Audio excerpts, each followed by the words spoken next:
late. Embrace the light.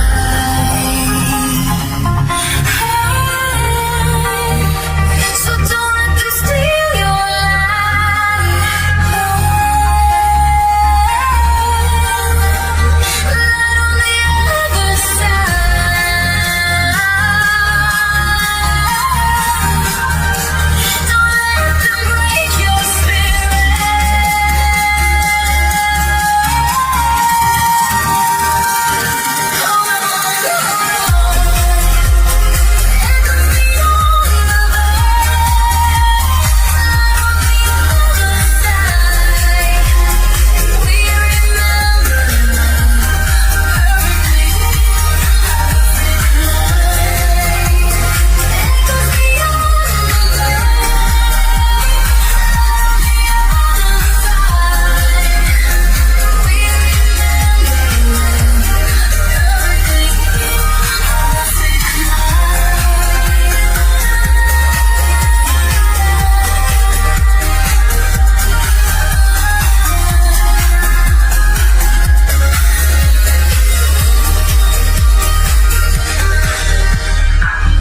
When the night gets heavy, you still find your way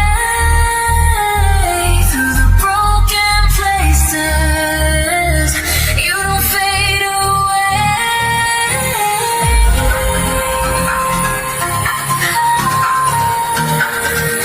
So don't let them steal your light. Light on the other side.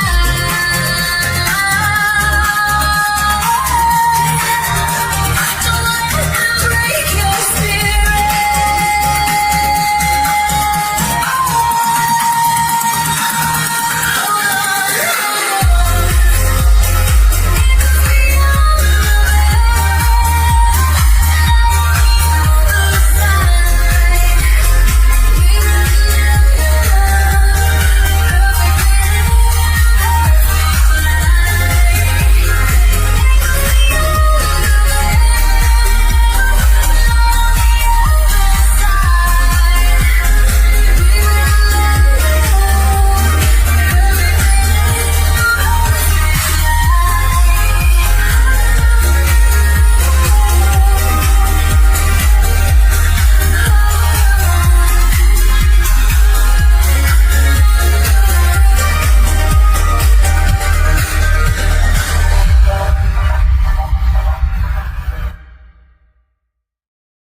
Hello, beautiful divine beings and cosmic souls. I'm Maya Starfire. Welcome to Echoes Beyond the Veil.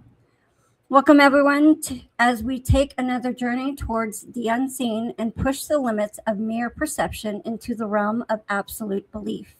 Tonight, we are heading somewhere wonderfully strange, into that shadow territory where the paranormal meets the occult, ancient belief meets modern experience, and sometimes the only reasonable response to the mysteries of existence is to laugh at the absurdity of it all. My guest today is Mojoe the Mad, musician, artist, digital creator, writer, podcaster, lifelong paranormal experiencer, and what I think we can safely call as a professional boundary walker. Mojoe is the creator and co-host of Dark Matters podcast alongside Dr. Clutch, as well as Two in the Same Boat and Please Stand By. His work explores the paranormal, conspiracy, religion, occultism, and all those wonderfully strange things that tend to live just outside the borders of conventional conversation.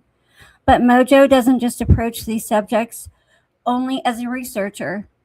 As a practicing heathen of Nordic faith and a longtime student of religious studies and occult literature, his exploration of the unseen has been shaped by something much more than personal, a lifetime of paranormal experiences that apparently have absolutely no intention of leaving him alone. And that is where I think tonight's conversation gets especially interesting. What happens when the strange stops being something you simply study and it becomes something you live? How does personal experience shape spiritual belief? Where do ancient traditions, the gods, the dead, paranormal phenomena, creativity, and our very human need to understand the unknown being intersect? And perhaps most importantly, can we explore the darkness without losing our sense of humor while we're there? I have a feeling to that answer is going to be yes. So grab your metaphorical lanterns, keep an eye on the shadows, and maybe don't answer any mysterious knocking just yet. Please welcome to Echoes Beyond the Veil, my guest, Mojoe the Mad. Hi, everybody. Look at all this room I got here, buckaroos. Oh, I'm in good. outer space. Yes. How's it going? Good. How are you? Thank you so much. I'm doing good and honored to be here. Good. Yeah. We've been talking for a bit, and you came and searched me out, found me, and now I'm here. Ta-da. Manifested. It works. The magic works now. It does. Yeah. The magic works. Absolutely. Yes. I do love the backdrop. I love the backdrop so much. Yeah. Well, didn't work out for Colby's show. I was going to surprise her. But look at all this room I got here, all this real estate. Yeah. So I decided to bring it up for your show. Yeah. Because I'm a space cowboy, veteran of the psychic wars. I think that's one of the most wonderful things to be grounded and all of the way from the universe. Taking these off because it's hard to see with those darn things on. Yeah.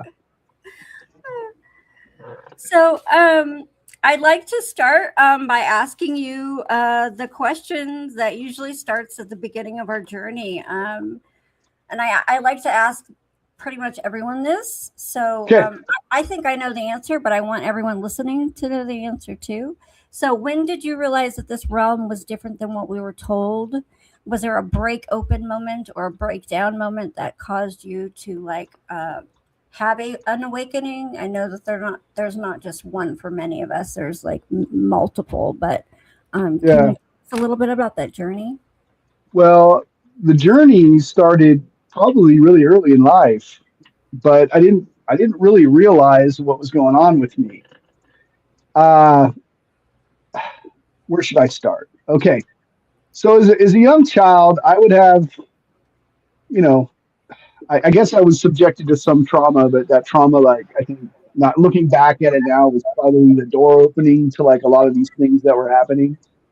And as a kid, I would have I guess my mom would lay me down for a nap or something, and I would have these really vivid dreams where I'm flying through the house. I didn't have really too much control of my movement, but then when I figured out, hey, if I flap my arms like a bird, I can go around the whole house. And they would have people over or people that would come by, or they'd be doing mundane things like chores, and I would swear that I was in the same room while they were just doing life, and I didn't realize that when I had woken up that I was already that I had taken a nap or something, because it felt that real. And I say my awakening actually happened. Maybe I was partially awake, because this stuff spans my whole life, right? These experiences. But around the age of 7 or 9 is when people started noticing that I was snoring really badly, enough to rattle the whole house, loud, right? And then at the age of 40, I got diagnosed with severe sleep apnea. And with the severe sleep apnea, they did a sleep study on me, and I woke up 145 times in 1 hour. So basically from the age of 7 to 40, not sleeping too well. And so that day, was, I think, was the moment that I had to start doing some emotional maturity growing up, catching up to all the times, because previous to that I was kind of moody, tortured artist, probably a lot more cynical than I am now. And I didn't have a full range of my emotions or my impulses at that time. I was very, I guess, I don't know how to say it. I had to catch up real quick. It took me about 10 years to get to the point where I am now, where I'm the stable person you see now without the emotions. Yeah. But yeah, but I had these experiences, and you'd think that if that was a side effect, right, of lack of sleep, that I was having these experiences, that they would have gone away once I got good sleep. But no, after I got good sleep is when I was able to share them with others, like people that were nearby. I had more validation to my experiences with, my partner and like my friends and all the people in my life. In fact, I have to kind of give a disclaimer to people. Hey, if you're going to hang out with me for a little bit, you're going to see something weird.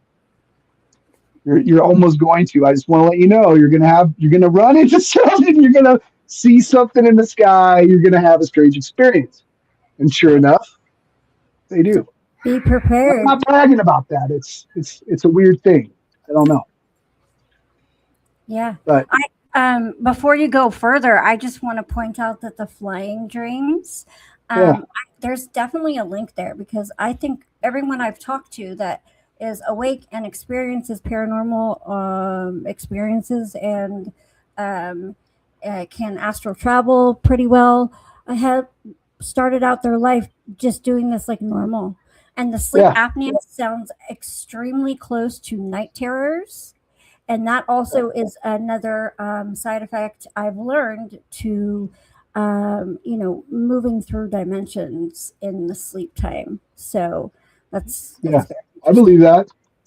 I've had contact with things that come through me. That's how it starts off. They contact you through your dreams, yeah, right? And then it moves from dreams into reality a little bit. And that's when it gets weird, But for a long time, I thought I was just crazy. And I was told I was crazy. yeah, When I went to ask for help and I described what I was going through, the first thing they wanted to do was put me through the psychiatric system. Had a bunch of diagnoses. They put me on a bunch of cocktail meds, experimented on me a little bit, mhm, you know. I even had problems with drugs and alcohol and that kind of stuff for a while. And I think I did a lot of that, not only because I was feeling probably depressed and angry and a lot for the right reasons, right? But also because I was having a lot of I wanted to shut it out. I didn't want to have. I didn't, they kind of like when they give you a diagnosis and they tell you something's wrong with you, you feel like at first you feel like a victim, especially when you're a teenager, right? Like there's something wrong with you, right? And like, I mean, let alone dealing with the experiences I've had, but like dealing with that kind of like angst and depression about it, like I think led me there too. But you know, I don't mess with that stuff anymore. I did have a little bit on a camping trip recently. I drank a little bit, but I'm not doing that again. yeah. You told me about that. I'm not doing that again.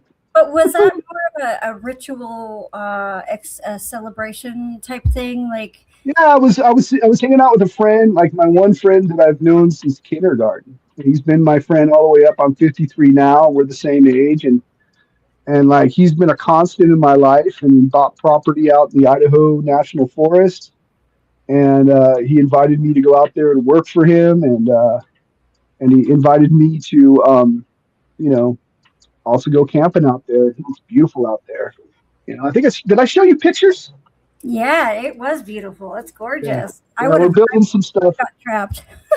Yeah, we're building stuff on the land there. There's a river, and I mean, out here you have to have a camping pass to wherever you go. But for me to go camping is not just to go out and get dirty and build a campfire, but it's to when you're out in the quiet in the middle of nowhere and you have no cell phone and no technology, you start to listen a lot more to yourself. You can do it through meditation, right? Like you get you get into those minds, those subconscious thoughts that try to invade you. The Mara, I like to call it. The Mara that tried to tempt the Buddha. It's the same thing. It's trying to tempt you away from oneness and understanding. But out there, you have no choice but to be in quiet, right?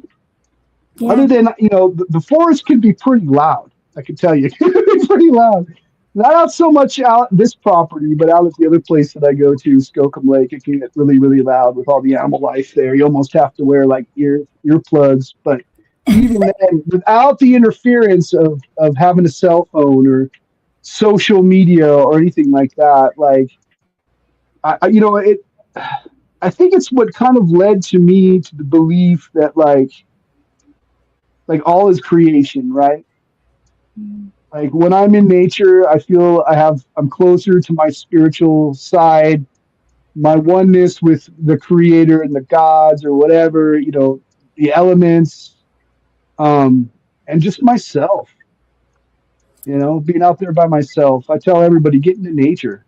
Yes. Nature is life. The city is insanity. Technology is not life. Yeah. Right? It's not even really all that real. Yeah. It's instantaneous for me.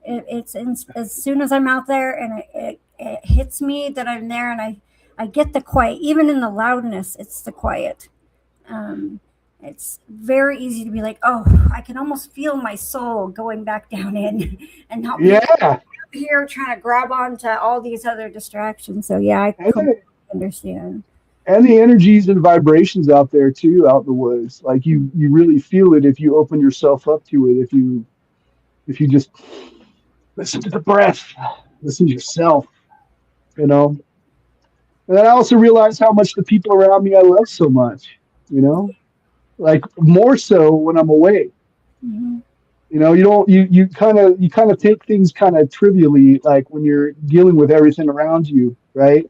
And the chaos of being in, like, I don't know, at your home, and the ritual of that happens day in, day out, right? Like, but when you're out there, everything changes. It becomes a way to gain perspective a lot easier, because you have a way to be the observer and not be enmeshed in how the story is supposed to play out, or all these little things that irritate us that don't really matter. Yeah, I absolutely agree. People are saying you don't read the chat, and I'm reading the chat right now. Everybody, how you doing, buckaroos? I'm reading this. Sometimes, sorry, I have to apologize. I get so immersed in the conversation, I forget that you guys are saying anything sometimes. But I do appreciate you saying something. So don't stop. Don't worry about it. I'll remind you that they want you to say hello. Okay. So you lost your train of thought, didn't I? Yeah, you kind of had a.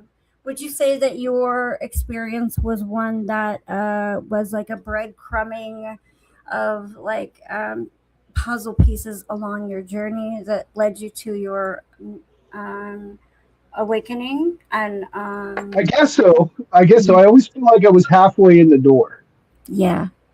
You know what I'm saying? Like, and there was a time where I was angsty, and like as a teenager, I did not want to believe in anything. I'm like, damn you, God or gods or whatever. Like, why aren't you listening to me? Yeah. And like it did the whole time. It was showing me things the whole time that I could understand, to let me know that like what I was looking at was showing me beyond the mundane reality. Right? Whether it be like, I didn't really, I look back at it now and I look at it more as a blessing, but there used to be parts of me that were like, why me? Why was I like chosen to like see this stuff? Right? Because you feel like you're chosen, right? And like one message I got was it is what it is. Mm-hmm. And another one was they're just real simple messages sometimes I get. One of them was because. That was it. Because that was it. Find your own damn answer. Right? Yeah. Another one was more profound, which was basically that there were certain people that were chosen for an Mhm. undetermined time to be awakened, right? To be aware, to know that this world exists, to be an antibody to the mind virus. Mm. Isn't Yeah, that weird? that's a whoa, that was a synchronicity. You'll have to talk to Coley about that. I have. My Ding, brain ding. just went boing. Number So 9. sorry. Number 5. Yes. Yeah. So yeah, antivirus to the mind control, I think is what you just said. Yeah. Yeah. The That mind virus, as people and call it, right? The sleep yeah. virus, the madness frequency. And I do believe that we were all of us were chosen. All of not one of us that is on I this. don't think I'm any special than anybody else. I just had a lot No, of weird experiences, but right? Like I kind of find, go ahead. I believe that everybody here on earth is here chosen for this time to be here for this at this time, whether Yep. that means they're aware of what's happening or not. If they're like an empty shell, even they were chosen to be here. And I don't really mean that everyone is, and there's actually empty shells, but you know what I mean. I do. I've encountered that. I've Yes, seen you I've have. seen empty, I've encountered empty vessel types. Yeah, plenty But of time. yeah. Yeah. So I do believe that we're all chosen to be here at this time to experience what we're Yeah. experiencing right now Yeah. because it is, I mean, as shitty as things can get, as crazy as things can get, as scary as things can get, like, what a fucking amazing time to be here. Be Like, alive. oh Yeah. my God, like, I would not want to be here at any other moment in life. Not one. Yeah. Maybe when Jesus was here and maybe we were, but I don't know. I don't have that memory. All I can say is this is like one of those moments on this planet that it's like the greatest show on earth in the universe, honestly. Yeah. So I agree. I agree. yeah, I used to get kind of down on it too a little bit because it feels like a burden and a blessing at the same time, right? yeah, Like and then for the longest time you try to talk to people about it, and like, you know, that's when I started realizing that not everybody was like on the same level. I think I started realizing that in my teenage years, like that there was just something different about my perception about what I was experiencing, than others do. Because you try to talk to some people about it, at least back in the day, like you were labeled crazy, and I had no concept of like, the idea of like the normals or the schizos or the psychopaths or the different archetypes within our modern society. I had no idea. I just I always, even with the weirdness that was going on, there was some part of me that like wanted to believe that the 3D reality we're living in was as real as as we were told, right?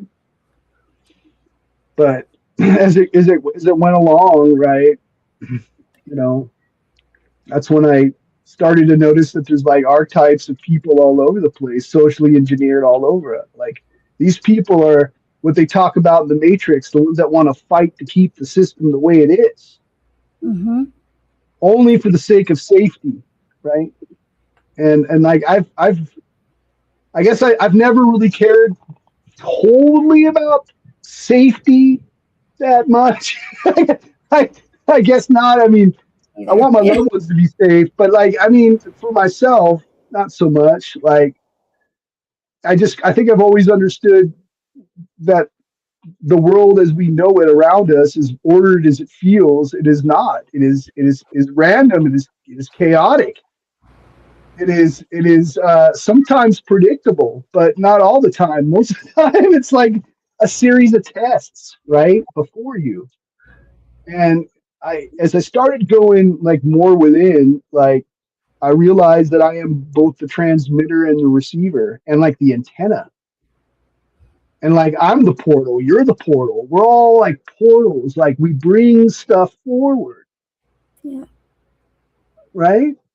Like some of the stuff, like people have told me, man, you summon this stuff to you. And I'm like, It took me a long time. Like, really? Because I'd describe some stories that I had where, like one of them out in the woods, friends, just having a time to go party or whatever. And wouldn't this be a great place to see a UFO? And like one of them shows up. Well, Did I summon it? Did I summon it, or did I know it was coming? My theory, because I asked myself that too. Am I drawing them to me, or am I becoming more psychically Psychically aware? attuned. Yeah, attuned. But I do believe that once we can perceive, because this is coming from the minute I started seeing stuff like for real, like back to back. Once we can perceive, something happens within our energetic or auric body where we like light up, and everything around us is automatically aware that we can perceive them, and then they want to receive. So every one of them have always wanted me to just know they were there. Yeah, that is the direct impression, whether they be dark or light entities. Absolutely. They always just wanted. It was almost like they wanted to just shake my hand and say hello, like I'm here. See. I almost like they wanted me to see them. Yes. Just for that reason. Like an introduction. As creepy as it was or as weird as it was. Yeah. And even so much that it's only enough to be perceived. It's not like a lot of the time it's not even enough to like talk or communicate. Unless they're super far away and in the sky, then sometimes for a while. But yeah. Most of the time if I get a message, like it's pretty brief. Like a few times I've had a direct, like what felt like what people can say would be a download of some kind of information for me to write into something or do something. But for the most part, it's usually pretty brief, like a phrase or a sentence, or something when you wake up, you've had this which you believe is a contact dream. I don't really have as many contact dreams anymore. But I've kind of graduated. Or it's a word in Latin you have to fucking look up because you have no idea what it means. And then you look it up and it leads you to like 5 other things. You're like, okay, something is, this is something. Definitely. Yeah. Yeah. It's weird, man. This is a weird world we live in. I think it's, like we talked about it not too long ago. I was having some issues with certain aliens we were talking about. I was like, I'm not sure about that. And then he changed my mind. And like, I'm like, well, if there's an alien that looks like Alf that people are seeing abducting them, then, it's not out of the question that there's other things out there too that we don't know, that we've been lied to. Yeah. Well, especially if there's my thing is like, especially if there's some kind of record, it was enough to make them build statues and petroglyphs or hydroglyphs about them. But I'm open for everything to be real at this point, because I spent my whole life convincing myself that nothing was real other than the physical plastic fucking box houses. Of here. So I'm ready for it all right now. Me too. I do too. I think what we're seeing right now is an attempt to like try to silence us from that. I think that goes back to technology. Technology is not life. It's unlife, right? And life is nature. Yes. Right. And we are of that nature, right? We are. I mean, in my opinion, like from what I've read, like in my own theory, is that like when they do the idea of the tree of life, that is us. We have our branches. We can go to any world we want to. We can send our consciousness, and once we know ourselves really well, we can go anywhere we want. That's the beauty of what we are. We live in the dimension that we live in, a 3D reality, experiencing what it is to be human, and then we have the multiverse of creation in our minds. And there's always a tree. Have you noticed that? There's always a sacred tree. Yeah, and we are the tree. Yeah. It makes... You're what is above, what is between, what is above and below.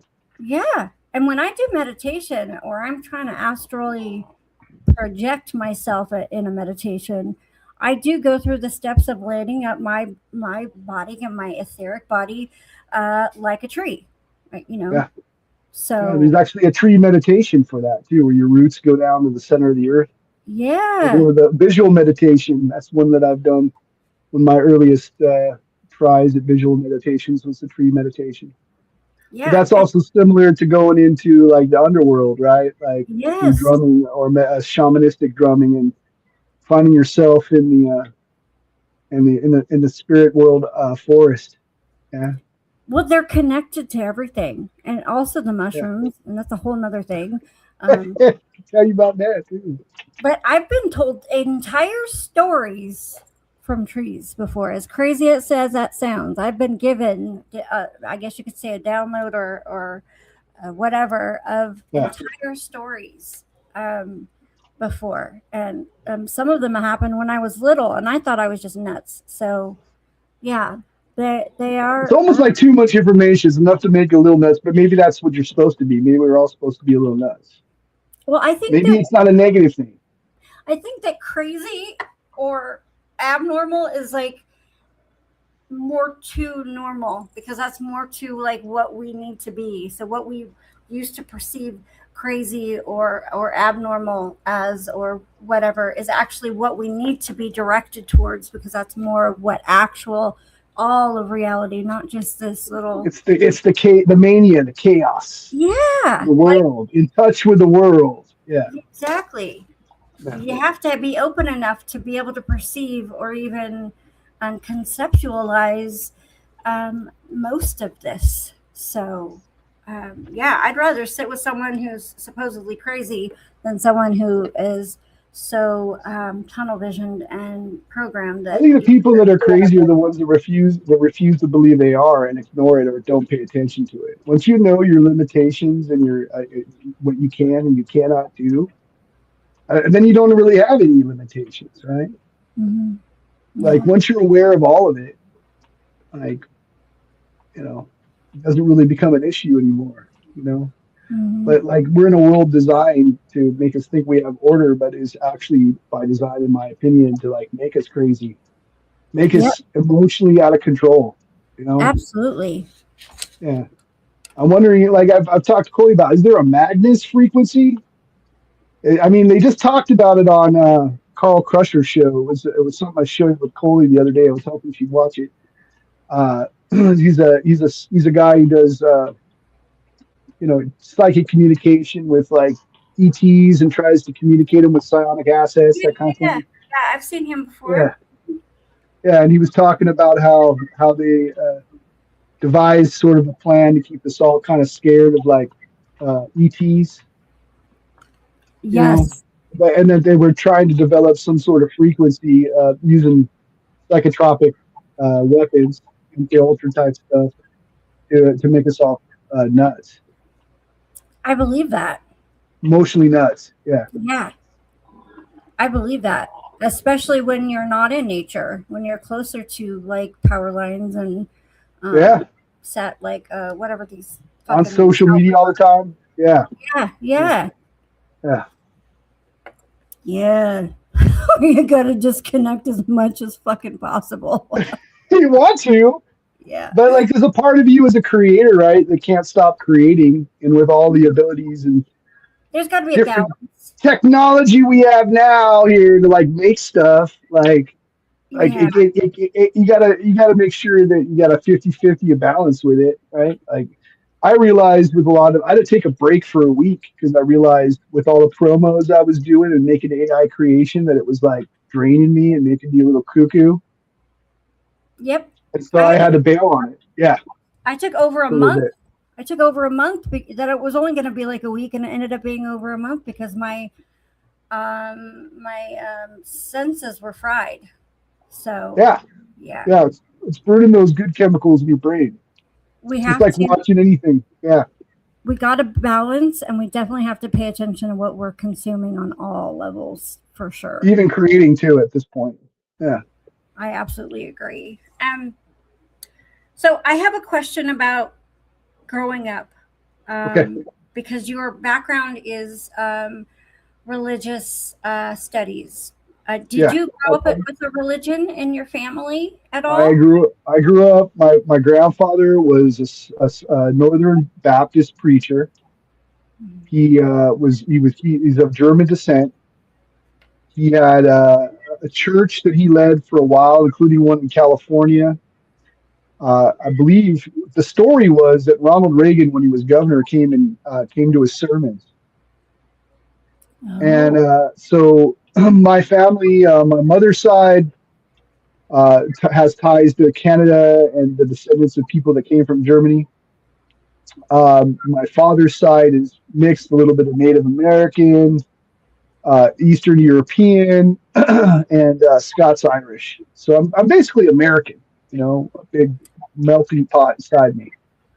But right. yeah, yeah.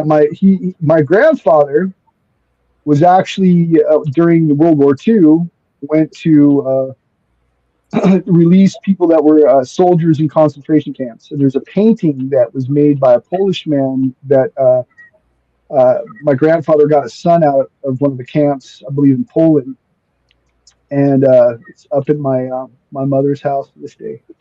Oh my Yeah, God. yeah. So That's a wild. I grew up with that. I grew up with that. So But when you start having, go ahead. very strong religious beliefs. Then. Christian, yeah, very strong Christian beliefs. Mhm. Anything outside of that was considered of the devil. Mhm. I grew up in a time in the 80s too where the satanic panic was starting.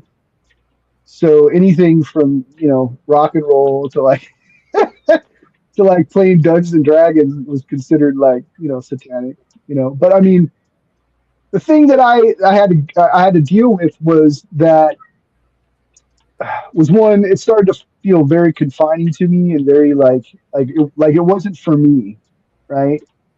On top of that, having experiences with like, gray alien types and ghosts and weird experiences. Like, I mean, I even went and asked for help, and they referred me and my mother to the psychiatric community. And so, like at that point, when that was starting to happen, I guess a part of me felt really rejected, and I had kind of just given up on the idea completely of the creator or of God of any kind. Uh, um, and that concept, I guess, never didn't. It always showed its face around the corner. I start to see it now as like from the experience with different gods, like God forms, and all of it was it showing me that it was real in some way. Mhm. Now, whether you want to call it source or if you want to call it God or the gods, I think they're all one thing. Mhm. And what I saw during this process of getting this awakening was I had a vision of what God was, and that God and the adversary are one thing. It's not a separate thing, and all of those things that make up what it would be considered light and dark are inside me. Yes. Right? You cannot separate the two. If you separate the two, every once in a while, you're going to get blind or you're going to be absorbed in the dark. Right? Like they're all inside you. Right? It's learning how to marry the two together so that you can form a new form of awareness. Right? That and the idea of balancing, my emotions too. You know, being human, we have emotions, right? So Yeah, I agree. You have to have a balance. yeah, Any if too much of either of them are bad. 'Cause I don't yeah. care if it's all good. Will and intent, Exactly. right? I can choose to do art that's loving and beautiful, and our music that's beautiful, or I can choose to pull from the dark and do something that's selfish and harmful, right? But both sides lie dark, like I believe that like when it comes to paths, like people want right hand or left hand path, right? I Mhm. believe they're only half a path. I got a left arm, I got a right arm, right? And I got all of those different things all inside me, and I'm connected to those things too. but I can't separate them. The more I try to separate them, the more they want to come out and take a walk for a while. Absolutely. The more Yeah. you suppress any kind of negative left hand, whatever feeling or expression, the more it's going to pop out. I mean, that's been my experience. I think it's Yeah. better to just like somatically release it in a positive way and Yeah. recognize it than to ignore it and put, what is that called, the toxic positivity that is Transmute it. rampant. Transmute it into something like art or writing or Yeah, you know. absolutely.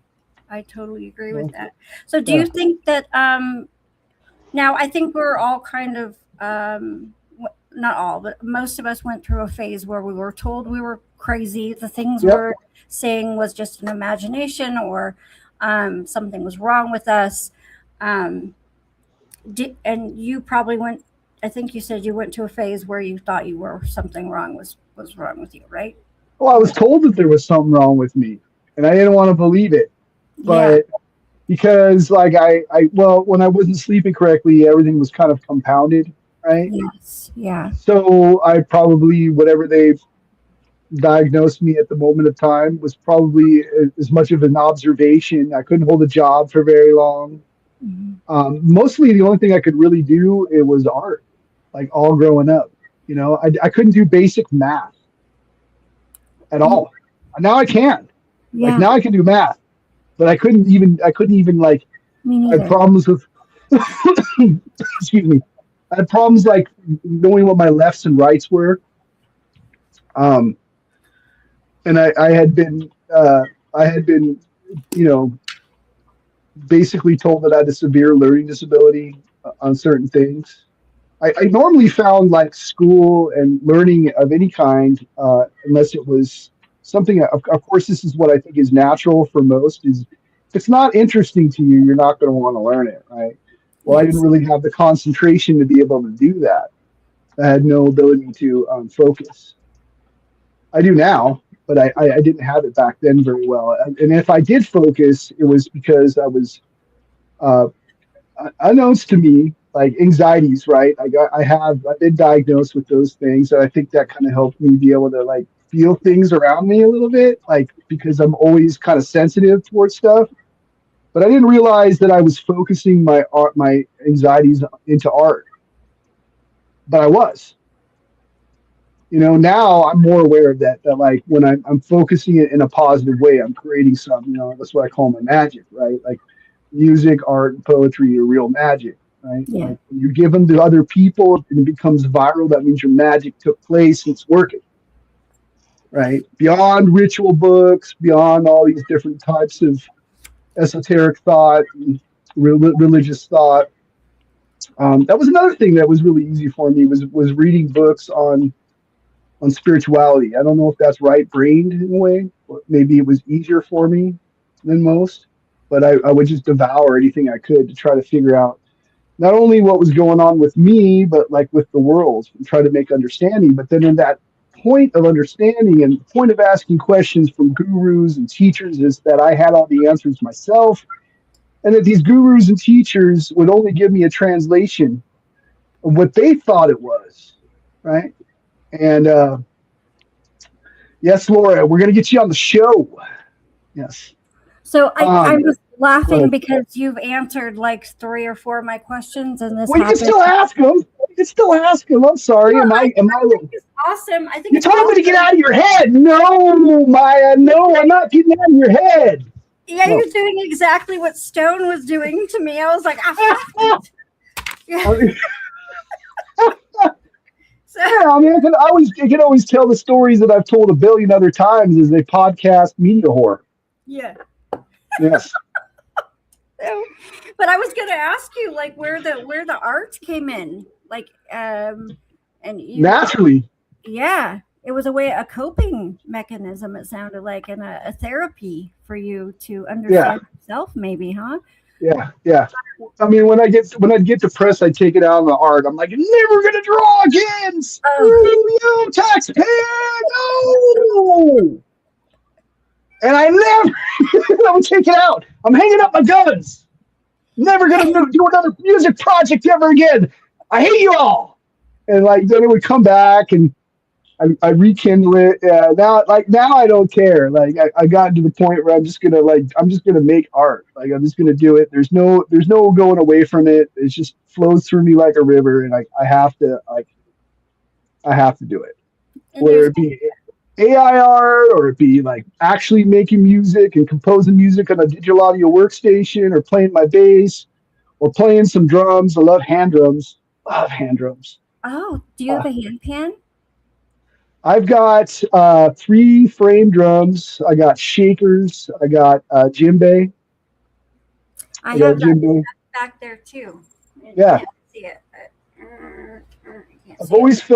always felt a connection to drums, and that was kind of like what I was researching when I first started doing electronic music, like on synthesizers and drum machines back in the early Yes. 2000s. Could feel I it. Well, no, but I was really like, altered status of consciousness. Like I Mhm. used to go out and, when I was younger, dance clubs and Yep. dance. And I started realizing that you could get into an altered state of consciousness through dancing Yep. or spinning for that matter, Hmm. and learning how to not get dizzy while you're spinning around. And I also felt that, like, back in the day, there were moonlight drum circles with hippies back down in Southern California. We go down there and we listen to the drums, and then it used to be real free form evolution style drums just jamming. And then when it started to become more and more structured, like, I don't know who decided to do that. It started to feel like going to a club and like a DJ, we're going to play a Moroccan beat and we're going to play this. And if you don't play this, you're not with us. And I'm like, okay, I'm out. I'm out of here. Yeah, I want to play some drums. I want to get down. I really want to play the drums. And I don't mind learning a Moroccan style or an African style or whatever style. But I also like the idea of like some of that mentality where you just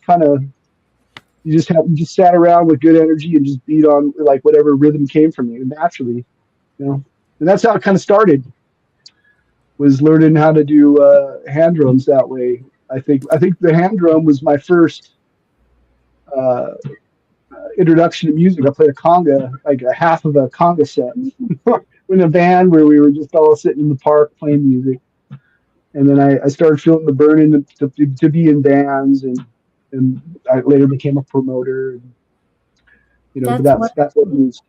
Yeah, drumming is an ancient music. It's an ancient music that connects us strongly to earth, I believe. yeah. I think that It's part of our souls remember that the drum beat, and that's yeah. why it's so easy to get Well, into. we remember what it was like to be in the womb and listen to our mom's heartbeat while we were in her belly. That's a very good point. And I didn't know so, that. depending on your mom's rhythm, between 145 beats per minute and I think it's 100, maybe 165, 70, between that range, and it's different for everyone, right? You can get into an altered state of consciousness and sing the drums. Yeah, I've done it. Shamanic. Yeah, Yeah, yeah. I've done the same thing with the dancing to the music, gone into an altered state. Danced so much yeah, and gotten so lost in the music to where I could feel the music in my body, yeah. and then begin to And see. that's to send stuff in your head, and then that part of your head Yes, projects outwardly, right? Like yes, a vision. absolutely. Yeah, Yeah, and then if you add any kind of actual drugs to that, then I don't condone anyone going through that. Though we're all probably a little too old, and responsible for any of that yeah. behavior. It's up to you guys if you want to go down that path of the underworld. No, thank you. I don't want to go there. Totally up to you, but yeah. Yeah, Um, although I do have to say, I think that becoming addicted for me to drugs and trying so many different psychedelics was yeah. almost important for me to be able to open my mind at a certain stage in my life. I think I wouldn't have become more accustomed to like this. Like, I think it helped me become more unafraid Yes. of the experiences I was having, because it led to that too. There's a moment where it's recreational, and then it becomes like something more than that. You know, have you ever gone to that stage? Yeah. I did. I did. That was like the steps that led up to the point where it was almost like it was predestined, like for me to Yes. like have an awakening. Yeah, And it was predestined. It just you go through the stage where you wake up and you see that the reality is not what you thought it was, and it's kind of traumatic. yeah. You know that it's a lot darker than than you remembered, and you're like, what? Yeah, there's a lot you have to like try and work through, I think. Well, the more you attach yourself to things on the outside, you're not dealing with within, right? I mean, if we all had any sense, we would turn off our phones. We would stop watching random stuff on videos and any of that stuff, right? There's a part of us that, like, ignorance is bliss, and or Yeah. was bliss, and now I just wish I was retarded. You know? I do have to say though, with that in mind, Yeah, had there not been internet and other people going through what I was going through almost at the exact times, yeah, because yeah, I do believe that I went through something in 2012, 2015, and then 2020. I also went through something in the mid 90s, and it kind of, I think most of us did have this, yeah. like, there was a certain point in time where like either the veil just dropped open and then singled out the ones that could perceive for a reason, whatever the case may be. But had there not been internet and YouTube and shows like this one, I would Yeah. have known. I would have thought that I was going crazy. I Yeah. mean, and like maybe even checked myself into something or just Well, I continue. think we were meant to all meet. What's I think that? we were all meant to meet. I Like absolutely, you sought me out because you yeah. felt what I was talking about, right? Well, like And a year ago, yeah, before I even found you, I couldn't even find your channel. I think I saw you on, I saw you on Coley's, but I saw you on yeah, someone else's, and I can't even remember the person's. And I was like, oh my gosh, I've got to like hear more from this guy. I couldn't find your fucking channel anywhere. And then when I did find it, I was like, oh, holy shit, you're the same person. And yeah, it was destined. yeah. It was definitely destined for Yeah. us to meet. I I'm glad I'm your friend. I'm glad I'm Coley's friend. I'm glad yeah, I have friends that are here in the chat too. You guys are all awesome, man. Like, yeah. There's thank you. Thank a you for liking what I have to say. Thanks for the ramblings of old Mojo the yeah, Mad. Yar. there's a soul connection, I believe, to all of all of us. I believe that this is not our first rodeo together, or I wouldn't be so drawn to each, because I'm not drawn this way to everybody on the internet. No fucking way. Some of them I can't even listen to for 2 seconds, you know? So Yeah. there's a reason. There's Yeah. always a reason. But I also believe in, like, building bridges with people, you know. Yeah. Like, I've seen a lot of drama and a lot of people trying to take people down, and like you dealt with your fair share of trolling just a little while ago over the artwork we chose. But Yeah.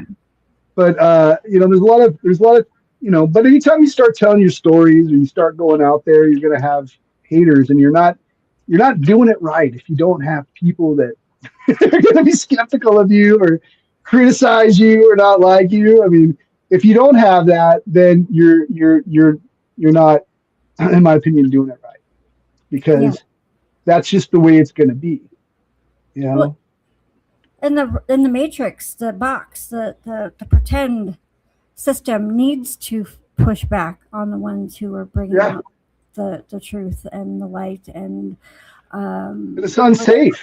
yeah, For the normals, it's unsafe. That's why they have to criticize. That's why they have to take people down. That's why they have to try to maintain the status quo, right? And it's people like us that they would refer to as the schizos. We're the schizos. We're the ones that speak out loud sometimes and are the oh yeah, tastiest for those archon psychopaths that want to feed off the world with the misery and fear and all that kind of stuff, right? yeah. Well, I would have been burned at the stake had it been back then, for Yeah. sure, for sure. Yeah. Because I'm dancing in the forest now at nighttime, like talking to the stars. So yeah, for Yes. sure, would have been burnt, like the first one to go. And in the 50s, or what was 40s, I would have definitely been sent to an asylum by my husband because, I was having, emotional problems or something because, yeah. So, yeah, I agree. Um,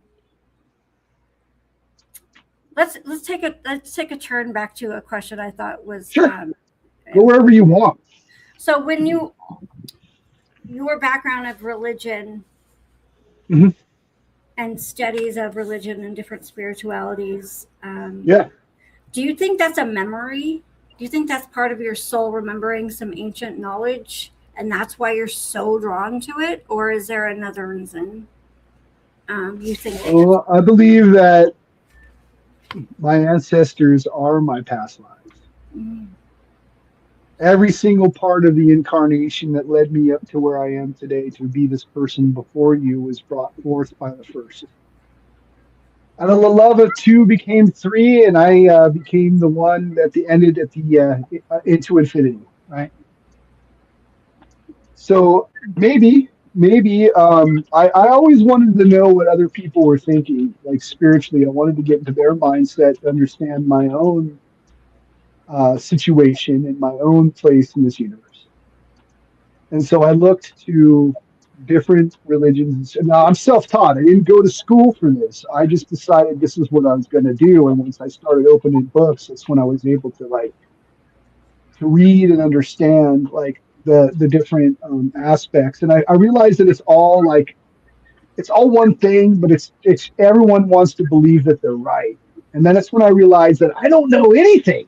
no, absolutely. I don't know anything. Absolutely. At that moment, and that the more I have stuff that I can retain, I guess that's knowledge, but a lot of it comes from the mindset of others, right? And I believe that it's all like one thing, just different sources.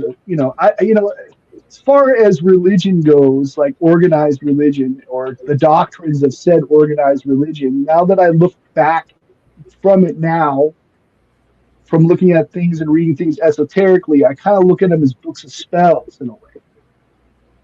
But that's just my opinion. It's not, that could be completely wrong. But then again, I'm not here to steer you right. Yeah. It's just here to stir it up. Yeah, I don't know. I think my grandfather probably was an influence, that led me into like wanting to do this kind of stuff. People telling me that I couldn't, right? Mm-hmm. Yep. That would leave a That's a pretty trigger word. mundane life, and I just was like, or that people were bragging about how like if you didn't go to college you were dumb or stupid. That also kind of was the fire behind me, like wanting to learn and learn on my own. And I felt like learning on my own was less pressure than going into a classroom with tests, Mm-hmm. you know. But Yeah. I you think know, many of us actually try out different religions. I've actually heard that from several people. Um, not just I've with explored a lot. not with just the knowledge like of studying it, but like trying to find that piece that is so obviously there that we can't seem to figure out. My thing is like if you're praying to something and it doesn't talk back to you, why are you praying to it? Because I was told that if that like dealing with these gods or entities or creator or whatever it is, especially when it comes from those in the priesthoods, right, or the path, you're not supposed to talk to God. God's not supposed to answer you, right? Well, in my reality, that's not the case, right? I mean, I don't think I'm any special. I just changed my perception of it. I went internal. I went internal before. Like I used to think it was outside me, and then I realized when I went inside me, I could see what was outside me better. So when it comes to like learning this stuff, I just wanted to learn more about myself. I wanted to learn if there's any other answers that were out there. I also started noticing like symbols everywhere and symbolism. Mhm. Yeah. Yeah. and like I wanted to know what those meant. Mhm. You know, Yeah. Strong symbols and everywhere. you realize that magic's everywhere. Like esotericism is everywhere. You'll look at it, you won't even know that you're looking at something that's actually a sigil or a symbol that means something that's trying to get you to do what they want you to do. You Yeah. know, Me and but you've talked about some of the symbols that I found, and that I didn't really know what they were for until like yeah, just recently. Um, but I knew they meant something, and I do agree with you. I do. I think that the Bibles are a book of spells, and I think that most organized religions they have knowledge and nuggets in them, but that's they've for also the normies. yeah, but they've also been manipulated, and I do believe that they have Yeah. more evil than good when it comes to people controlling it. I think it is mostly about control. I think that God is within. I think there's something you can get from everything. And I too know absolutely fucking nothing. The more I know, the less I know. Good for So, you. yeah, Why so serious? yeah. Yeah. You know, I have always said if you ever hear me calling myself an expert on anything, I've been hijacked or taken over because I don't think Yeah. that's a possibility. I Yeah. don't. So, Yeah. Yeah, yeah. I'm not an expert in any of the things that I've experienced. I'm not. I wouldn't consider. I think there are there are people out there that are probably more well read than me. Yeah. Well, You know. even them, they have a very limited perception most of the time, unless they're like finding that they're an expert in everything. Um, Mostly they have a very limited perception because they have no other way to look beyond because this is the only Yeah. thing and this is the thing I know and it has to be right. And it's like, well, Yeah. maybe not. Like, how do you actually know besides some guy that wrote a book 150 years ago or even Well, longer, even then, it comes from the mindset of the author. Right. And I want to All create books. my own reality. Yeah. I don't want to create Yeah. yours. Yeah. All books come from the mindset if whether it become a teacher or guru or priest or freighter, they all come from the mindset of the person who wrote that book, probably taken from other things from the past too, but those even from the past come from that mindset as well. So you're tapping into the mindset of that the creator of that said system or idea, Mhm. right?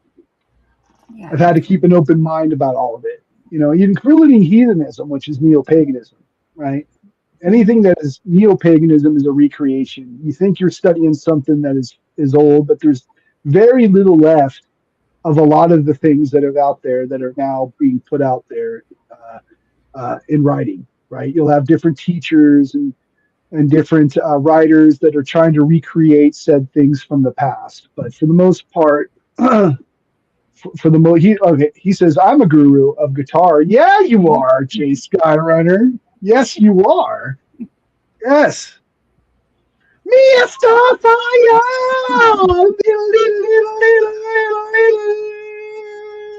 Yeah, yeah.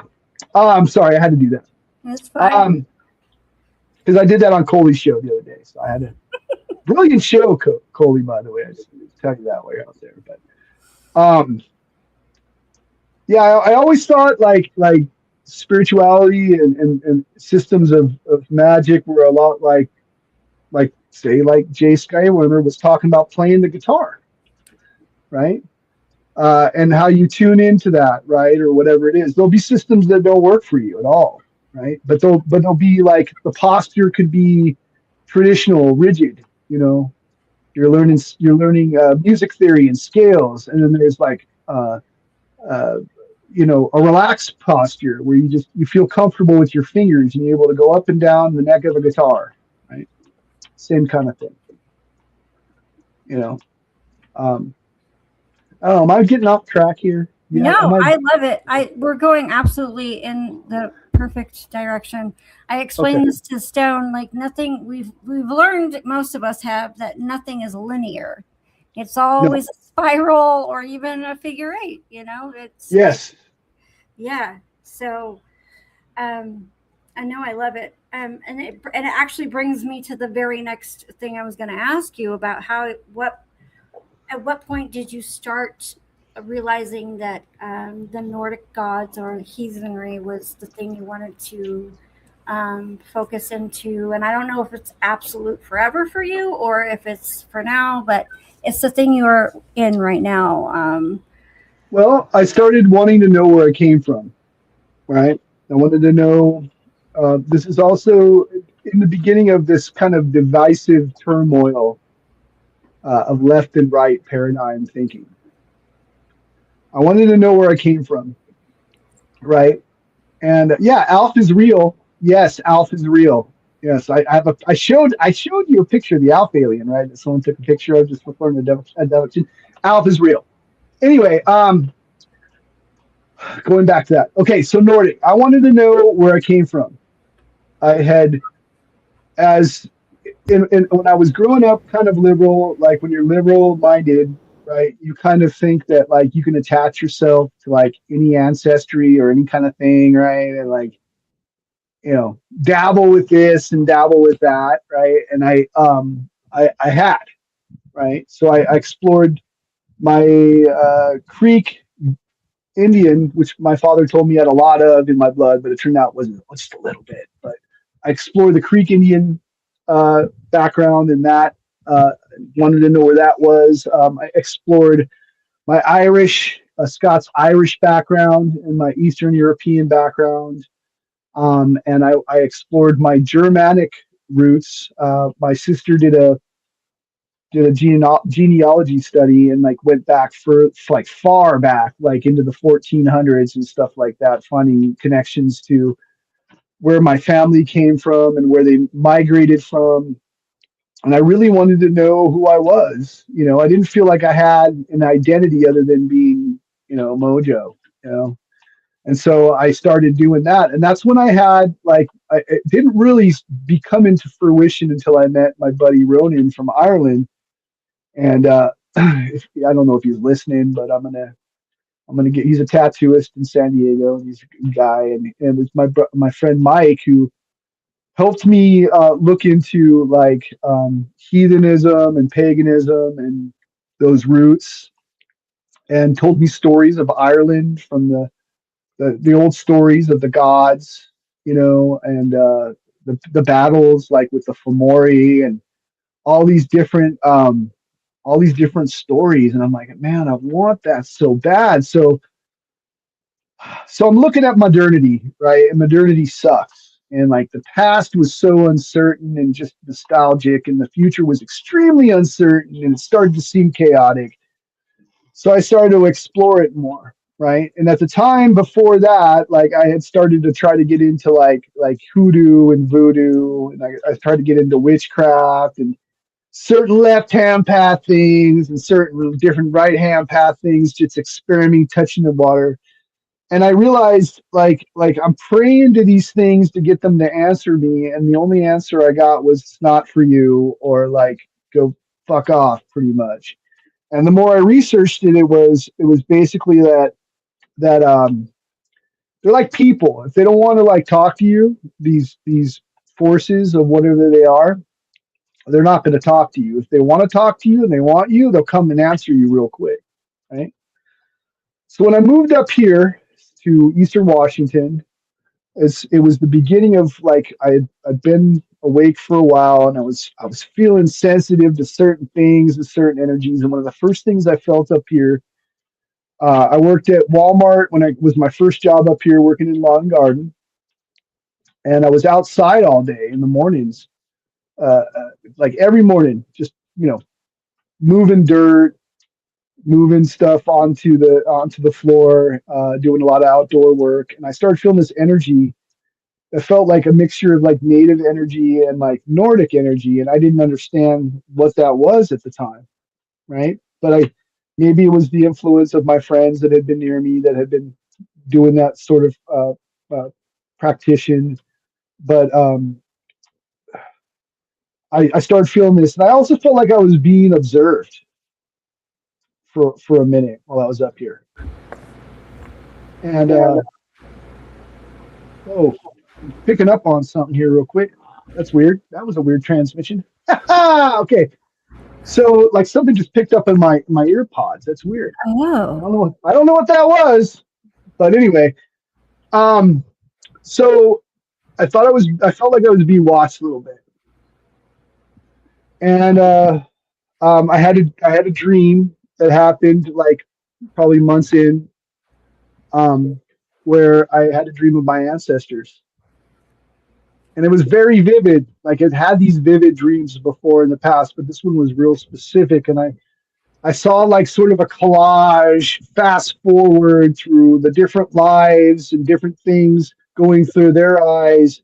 Very weird, shadowy silhouette. Very strange. I saw battles and struggles. And at the end, when I woke up, I heard this voice say, "There's warriors' blood in your veins." And that one was it was a little it was a little weird. I had a hard time with that one. Um, so I decided, okay, well, this is weird. You know, all the times I'm searching for stuff, it had always been so random. Like it come and found me, but I'd never really, I never was able to make a direct connection with anything uh, specifically when I try to reach out. Right now, I'm a different version of what I think this all is now than I did back then. But um, so I started noticing like crows following me around.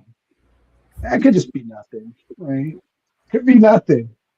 Two crows fighting out, like doing weird stuff outside, and that's when I decided, oh, I'm gonna take my. I had a pretty good phone before, and I would get crow calls, and I would when I play it. This phone sucks now. It doesn't bring them to me anymore. But the phone that I had that got damaged, like, god damn, I wish I had that phone. You could play crow calls, and they would come, and yeah. that was pretty weird. I'm like, okay, cool, cool.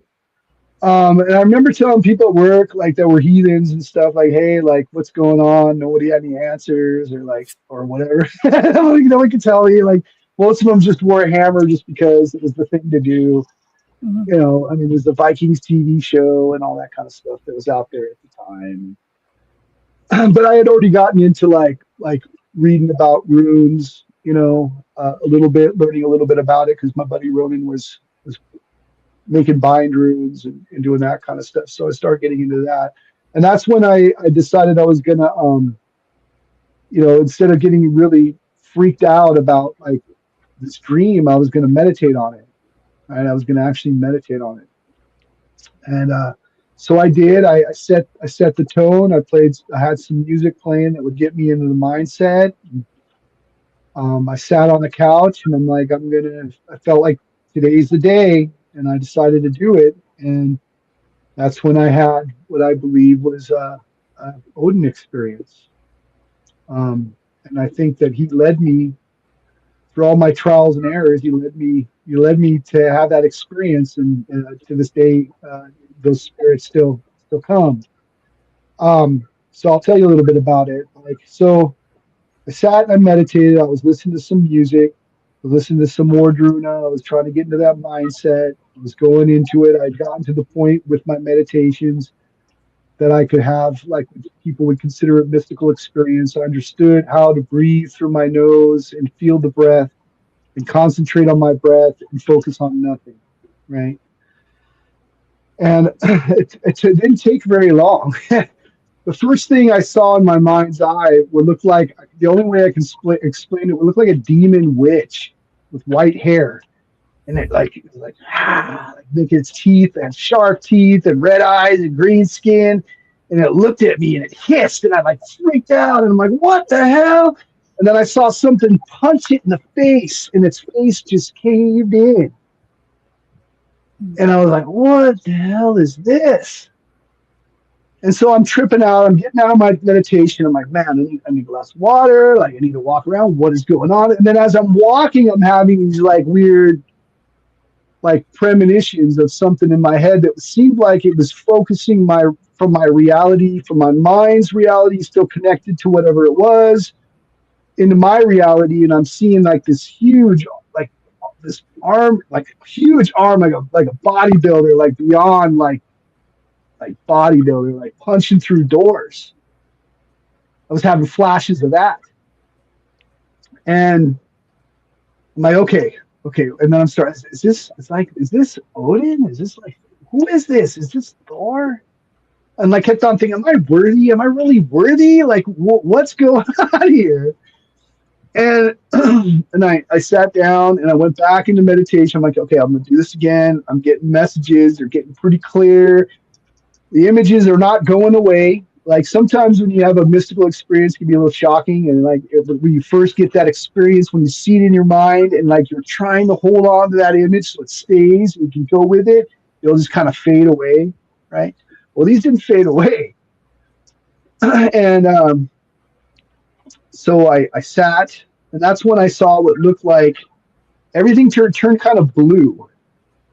And I saw what looked like kind of like a contract. Mm-hmm. And a voice in my head, I'm like, am I worthy? Who is this? I says, I am the All-Father. He says, if you want me in your life, you have to accept me. If you don't want me, I'll leave right now. Don't worry about it. I said, of course, but am I worthy? He says, you are worthy. And that's when all of a sudden, I'm in a vision. At the time I was working at Walmart, right? I wasn't stocking shelves, but in this vision, I'm stocking shelves. And there's lights from below the shelving. And most of the shelves are empty. But the shelf, I'm working on an end cap, and I'm putting stuff on the shelf. Now, I had a problem with my boss at the time. And during my awakening, I don't know if everyone goes through this, but there's a moment where you're like having problems with who your old self was. My old self was emotional, very sensitive, right? And this new self was trying to become strong and try to figure things out. And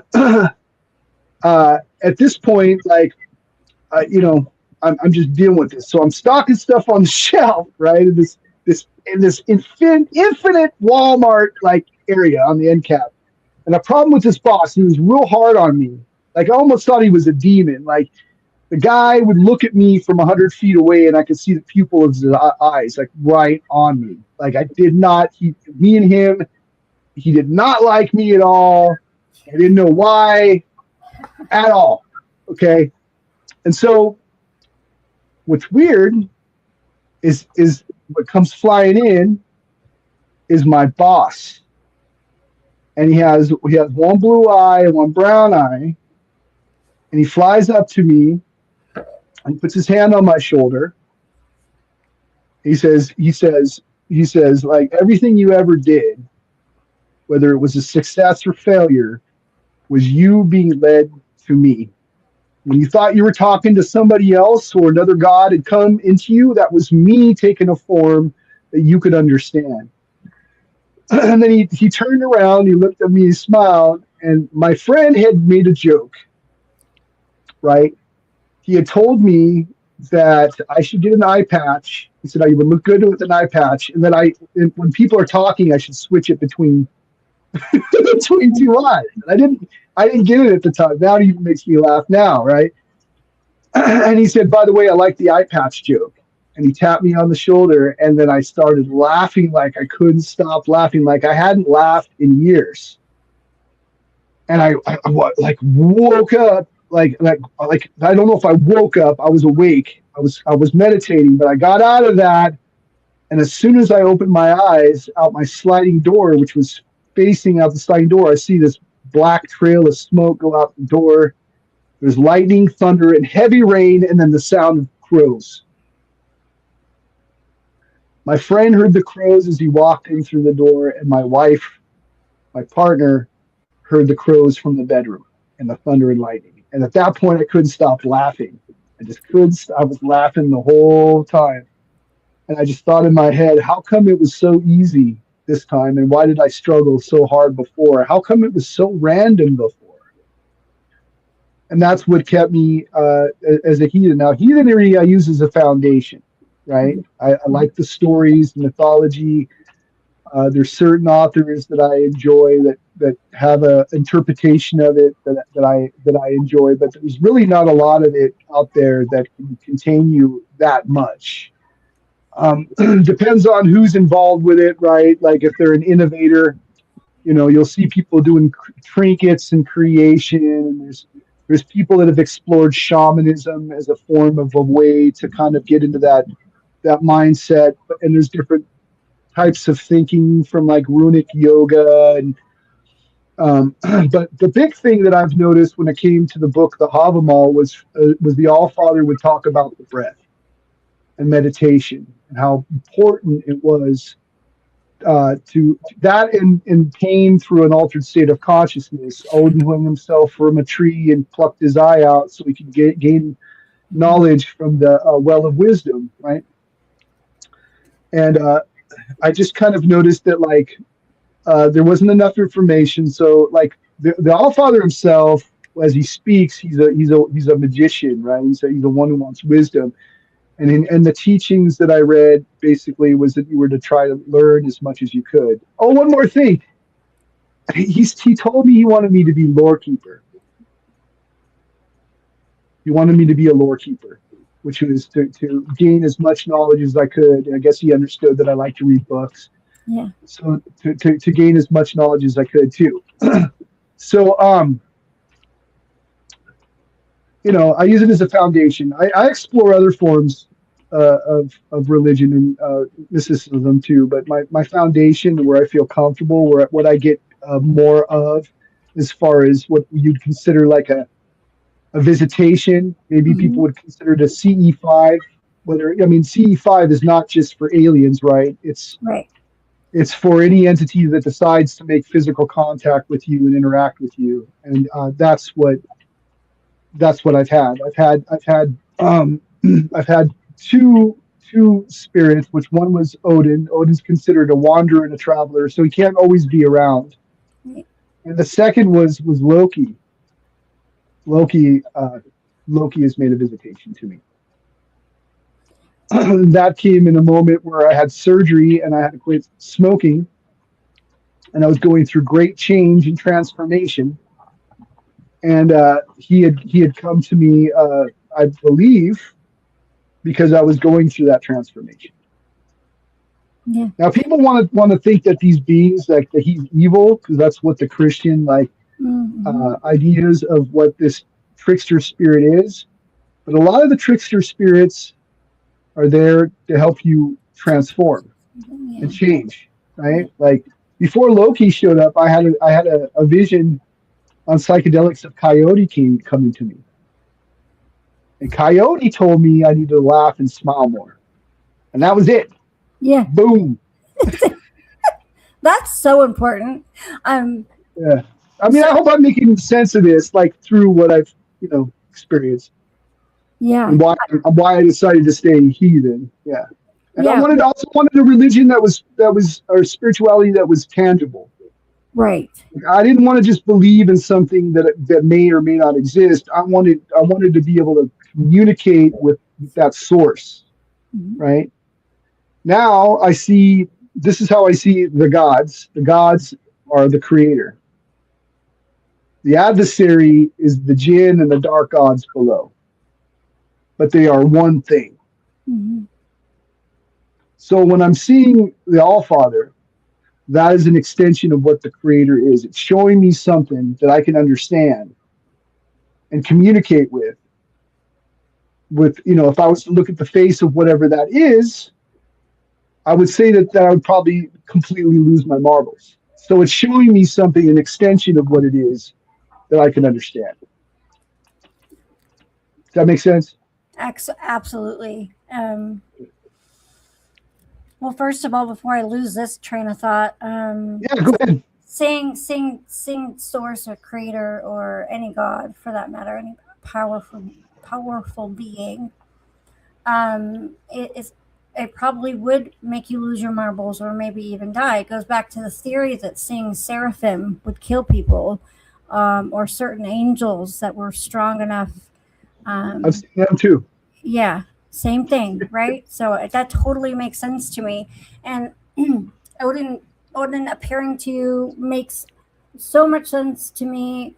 also, and it being such a connection because you are also a seeker of knowledge. That's what I put down. Like he is a seeker of knowledge, and so is Odin. Like he is the utmost seeker of knowledge. He sacrificed himself to himself, and Yeah. you know, he did all the things he could possibly do to gain as much knowledge. And he probably is doing that in some form today too, maybe even through Well, us. this is the one thing that I learned through learning about different cultures, religion. It's in the blood, right? If you come from Northern European descent, you're probably going to be more in touch with those gods Yeah. because it's a part of your ancestry. It's a part of your ancestral DNA, Mhm. right? That's my belief system. If some god from another culture decides to contact you, and I have had other, like I've had a couple Hindu gods, I've had some connection with them, but not to this form of communication, then that's cool. But I think it has something to do. I'm not trying to sound like, to me, race doesn't matter, right? We're all human beings, right? The orientation or whatever. If those gods decides to answer you, cool. But you know, just saying that you are in communication with them is different than actually having communication. Yeah, and I do think it's important that they either your ancestors, like if you're going to do divination work and work with gods and goddesses, I think the respect level has to be there on both ends. And I do think that it's important that they also reach out to you, whether that Yeah, be your ancestors showing you signs, guiding you yeah, there, yeah, or the actual beings themselves. yeah, I think that's very important so that you can get the most out of the experience and the knowledge of all of it. Really, yeah. um, if not, then If you're just people find their magic and their connection to Christianity, all power to you. If people find it in Hinduism or they find it in another thing, cool. right. I just it's just this is what fell into my lap, Absolutely. and also search for it too. Yeah, Yeah, I believe in that too. Like let everyone be the way they want to be, and, and yeah. do anything in life the way they want to. If it's not hurting anybody else, it's none of my fucking business who you Yeah, pray but to. I don't think it. I don't think that any of this stuff is. People would like to turn it into a political system or Yeah. whatever, but it's pretty open ended. But anytime you see any sort of politics within any sort of magic system, I think it's been corrupted. It's trying to Yeah. steer you into a certain direction. Okay, it doesn't matter what side of the paradigm you are, although I find those to also to be confining, but I also find them to be purposeful to divide us, Hmm. right? And get us to hate each other. I mean, I've gone through that whole. That's on my other portal to the underworld was was going through the liberal indoctrination and going into a more right leaning, almost at one point anger, close to far right at some point, Yeah. and then realizing that all of it was moosh farming me and it was all bullshit. Hmm. I think my first example of seeing that kind of stuff was watching senators get all amped up while they're like cameras on them, and I'm like, man, this guy's a vampire. Yes. You Absolutely. are a vampire. You are trying to influence me through my emotion. Another thing was Facebook, Mm-hmm. right? I mean, like I'll admit I'm a manic, right? I'm an emotional person who's had some issues, and then when you start to see things constantly put up onto your newsfeed, whether you looked at them or not, that's a form of programming. That's mind control. And Yep. that's trying to get you into an emotional status to take a side of tribality. And you especially notice this when you get into the aspect of the troll aspect of your life. I've been a troll before. I'll admit it. I didn't like what it was doing to me. I could feel that I was turning into this negative, like, psychopath, right? And I used to like being dogpiled. Jeez. Like, pour it on to me, Bring it man. on. Bring it on. Yeah, I was all about it. was all about it. I think I needed to go through that phase though to be able to understand things and see things the way they are now. But I was all about it, man. I really was. From the day of my awakening, right? I had about a week or two, and then I was working at a gas station, just doing a part-time job. Then I was thrust in a graveyard position full time in the middle of a shooting that happened, the Alfred Alongo shooting. Now, I had had like visions of like different parts of reality that I thought were different realities, but that started to turn out that those were things in succession that I was seeing that was going to happen. Okay. And prior to this, I started noticing that there was like nightly helicopter rides from the sheriff's department. Either they were looking for somebody, but there was always a presence. It started to feel oppressive. My mind just being kind of coming out of this sleep, didn't understand, was piecing things together. And then we had this riot, and I'm thrust with tear gas, and there's a guy with a with a rifle outside, and he was in full combat gear, and I was told, you need to go in the bathroom. And then you're seeing all this, like I literally woke up to like Kumbaya, and then everyone, seriously, that's how it felt. It felt like Invasion of the Body Snatchers meets like just complete alternate reality where now everyone's in conflict. Yeah. And I'm starting to feel like, as I look at it now, that was all a psychological operation too. Every single piece of it. Absolutely. Played with me, manipulated me. All of it. I think even down to, there's no side. Yeah. I think down even to like the AI is evil argument is a little bit of a thing to separate us too. Like I'm pretty sure everything out there that is as well known and people can take sides on is a manipulated operation. It's alchemy. It's like it's an alchemical, like when people consider, there's a guy by the name of Hidden America on YouTube. If you guys haven't watched him, he's fantastic, but he talks about the connections between technology and symbolism and esotericism, and that basically black magic and psychological operations are the same word. Mm-hmm. They just have been translated into a new word for modernity, but it's basically the same thing. Yeah, I think we're practicing magic and having all kinds of magic practice on us at all times. I actually wrote that down, and I believe that music is also spell work too. Yeah, not always bad. A lot of it's good, but some of it very, very, very bad. Spells were sung. Mm-hmm. Praises were sung. Music, art, and poetry are the real, and to those that can create them, are getting into that shamanic mindset or magician's mindset. You're taking something from your own imagination, from your own nostalgia, from your own memory. You're listening to music that all of a sudden appears, not just music that was implanted from some pop song, but something that comes from you. You're hearing it, you're feeling it, and then you're recreating it into this reality. It's almost like what Terence McKenna said, like when you can take something back with you from a psychedelic experience, right? And you can bring it forth in reality. Well, that's kind of what I think imagination is. And imagination is, if you look at the word magi nation, it's basically where the word magic comes from. Yep. Jay Skyrunner actually has mentioned that many times before. You guys would probably very much get along if you haven't already. Oh, yeah, man. You guys want to make some music? Want to do some stuff? So yeah, I'm glad that came up because that seemed to coalesce right on time too. Yeah. So music for you.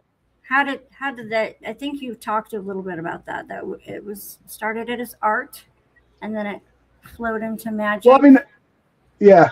Well, the magic came later. The idea of magic and imagination came later.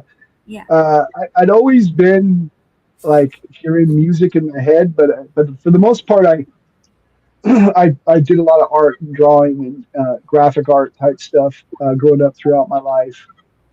I didn't get into music until I went to college, and I went to an art professor and I showed him my art. He told me I'd never amount to anything. Mm. And at that point, I was crushed, and I was like, I'm never doing art again. And like, it's one of the first times I was like, I'm taking it out on the art. I'm taking it out. And so I decided to get into music, and I started going to like hippie drum circles and playing drums, and the hippies would teach me some drums, and then I went from playing drums to wanting to jam with people, and picked up a bass. I started learning bass guitar and regular guitar. Before that, right after drums, I was doing electronic music. I started picking up. I was influenced by a friend of mine back in the day who was really into like hip hop and electronic music and that kind of stuff in the early '90s, and he had been doing stuff on a synthesizer.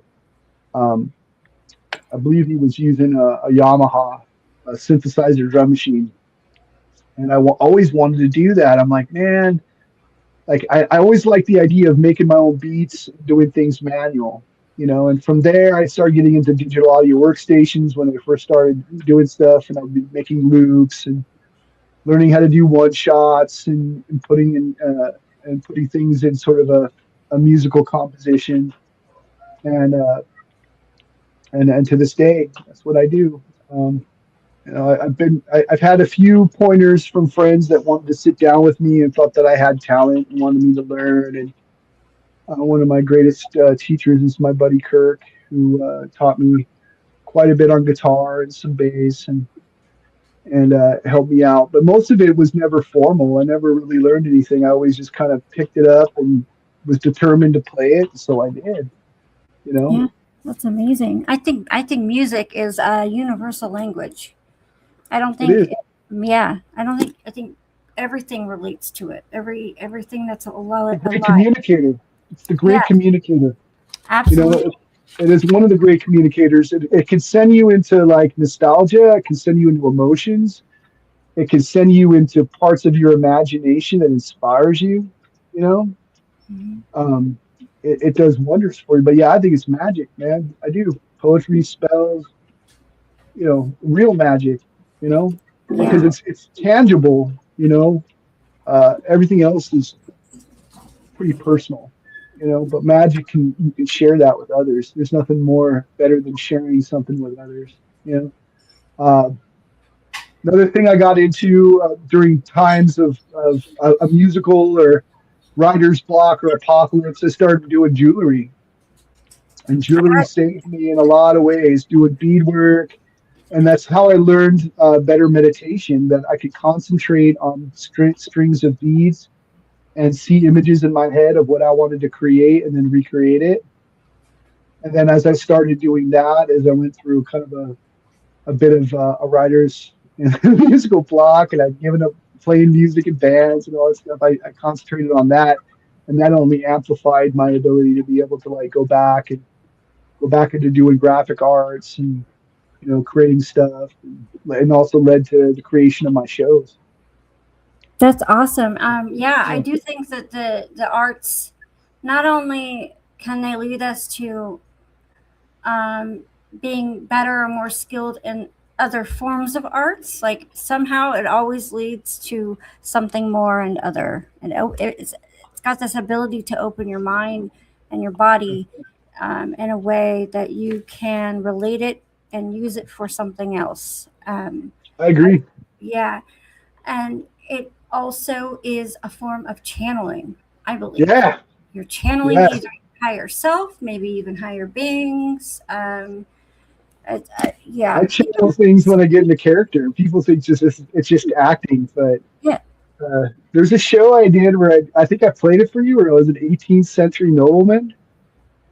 Did you ever hear that one on Spotify? I think I sent it to you. Well, whatever. For those that want to listen to my old podcasts, where we were on Podbean for like 4 or 5 years, there was one where we were going through time, and Clutch had left for different family vacations on the holidays, and I'm like, all of a sudden I'm inspired. I'm going to be an 18th century nobleman, and I started learning like the slang and the lingo. This is a book right here for those who don't want to know. It's called Dictionary of Victorian Slang, Cant, and Vulgar Words from the Underworld and Elsewhere. John Cabden, Houghton, yes. And I started going into it. I just started seeing myself in a white wig, right? And I really got into character, man. This is my first time by myself on the air. You know, previous to that, I always felt like I needed a co-worker or a partner to like make the magic happen. But this time I was comfortable with my own shoes. I'm gonna do this by myself. And I'm telling you, I sweat the whole time. But I couldn't stop speaking in 18th century slang for like almost a month. Yeah, that's awesome. I couldn't stop. So I don't know. Was I channeling something? I mean, I don't know. I mean, think so. Yeah, probably yeah, a past there self was or a- something. there Yeah, was a, yeah, there was a there was an episode where I was a pirate. Me and Clutch were pirates. I We saw were that both one. Yeah. I saw that. I was a character the whole time. Oh, God. Yeah, so I feel like I did. Some of my previous rock bands, I shared with that one privately with you. That was on my channel. That was right before the picture I showed you, what I was doing, and that all that writing that came from it was something I channeled. I think unconsciously. Mhm. Like people do it consciously, I think, but I think I Yeah. channel things unconsciously. It just Absolutely. kind of overlays, and then it takes over. Yeah, I've done that multiple times myself. Yeah. Especially before I even knew what channeling was. You know, I'd be Yeah. like, how could I know this? How am I writing like this? Well, yeah, it's it's coming from elsewhere, which some people get so I don't know. I feel like I don't mean to derail this, but No, go ahead. Go ahead. but I feel like the satanic panic is like approaching again. Maybe not so much as This one's reversed. This one's going. This is the reverse one.